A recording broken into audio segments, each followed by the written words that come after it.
She fiercely fought wrongful convictions and was shamed by judges when she was district attorney in San Francisco. What was the case? The Gage case? George Gage. The George Gage case, where her prosecutors hid evidence and they tried to protect. Once she knew that there was evidence that was withheld from defense attorneys, once she should have known, in my opinion, that people were innocent, she tried to protect those convictions. Why? Because she wanted to continue winning.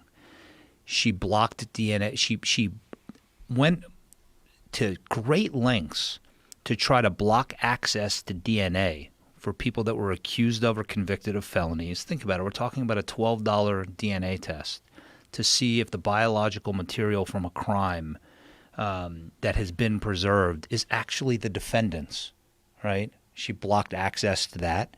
I mean, How do you block access to something like that? That seems like that should be a right. Yeah, it seems like it should be a right, but in a lot of states, there's legislation that says you cannot get access to it, and the rationale behind it is that it will open up a floodgate of criminal defendants asking for the biological evidence in their case to be tested. I mean, that's the last thing we would want is more innocent people being freed.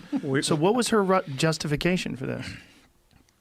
You know, when she's asked for her justification of it, it's always been on a debate stage, and she'll always default to, I stand by my record as a prosecutor, and she's never had an explanation that I have ever seen. I don't know, Jason and I were talking about this before we came on today, because there was a New York Times piece by, her name's escaping me. Lara Bazelon, which if any of your listeners want to listen to it, she goes into, exhaustive detail about specific cases and things that Kamala Harris did. And, the sad part about it, yeah, that's it right there. New York Times, Kamala Harris was not a progressive prosecutor. Yeah, she was often on the wrong side of history. What is that? The marijuana one that you just highlighted? She stood by criminalizing marijuana in this state. Now, listen, what we can hope is that she's certainly been saying all the right things lately. I don't know what to believe, to be honest. Well, it's because she wants to be the president. Well, okay, fair enough. I mean, I like to believe that people can evolve, and I hope that her viewpoints have evolved. Now she supports legalization, I believe, but the fact is it's impossible to ignore, and I hope Biden picks someone else. Look at this. This is crazy. She could have demanded DNA testing in Cooper's case. Now, Kevin Cooper is on death row, all right? You think about this. If they had denied DNA testing in Clementi's case, he would have been either dead or still on death row. What are we talking about here? We're talking about a test.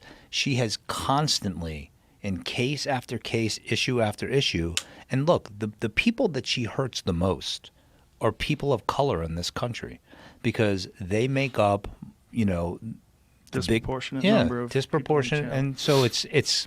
Now, Senator Harris says she's proud of her record as a prosecutor and that she'll be a prosecutor president, but I'm deeply concerned about this record.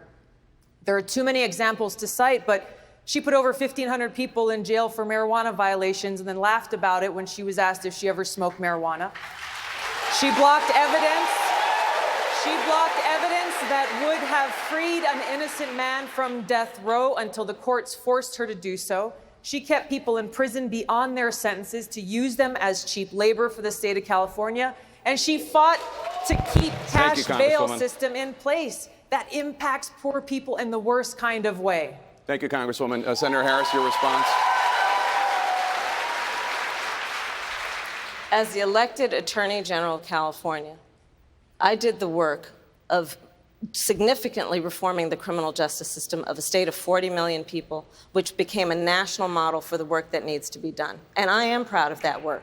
And I am proud of making a decision to not just give fancy speeches or be in a legislative body and give speeches on the floor, but actually doing the work of being in the position to use the power that I had to reform a system that is badly in need of reform. That is why we created initiatives that were about reentering former offenders and getting them counseling. It is is why, and because I know that criminal justice system is so broken, that I am an advocate for what we need to do to not only decriminalize but legalize marijuana in the United States. I want to bring Congresswoman Gabbard back in. Your response, ma'am? The bottom line is, Senator Harris, when you were in a position to make a difference and an impact in these people's lives, you did not. And worse yet, in the case of those who were on death row, innocent people, you actually blocked evidence from being revealed that would have freed them until you were forced to do so. There is no excuse for that.